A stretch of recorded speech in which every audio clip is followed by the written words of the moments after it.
यार सारा आज के न्यू बेबी तुसें सारे दोस्त मुबारखां देना शुरू कर गिनो। गुड न्यूज़ जेड़ी चीज़ दा थोआको इंतज़ार है बेसब्री नाल मैकू इंतज़ार है। अल्हम्दुलिल्लाह गुड न्यूज़ यार। गुड न्यूज़ केड़ी है तुसा थंबनेल टाइटल देख के थोक पता लग गया सी यार सारा आ चुका है न्यू बेबी।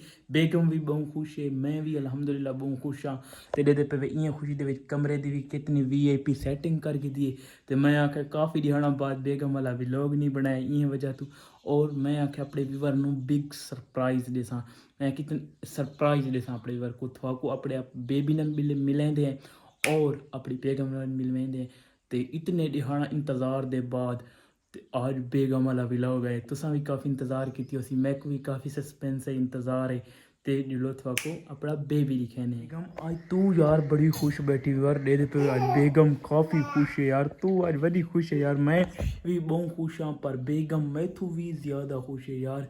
क्योंकि आप समझ सकते हो एक माँ की सिचुएशन, एक नए बेबी आवन की सिचुएशन कितनी बेगम खुश है।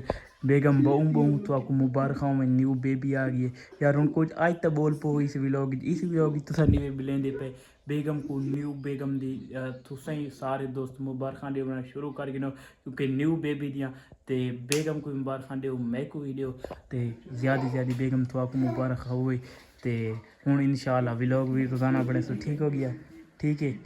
तो आज का ये व्यूअर हावे छोटा डेरा व्लॉग क्योंकि बेगम ज़्यादा बेगम को डिस्टर्ब नहीं करना। तो तुम कमेंटिंग मुबारखां देनियां शुरू कर गिनो। आज तो बाद बेगम वाले व्लॉग रोज़ आसन।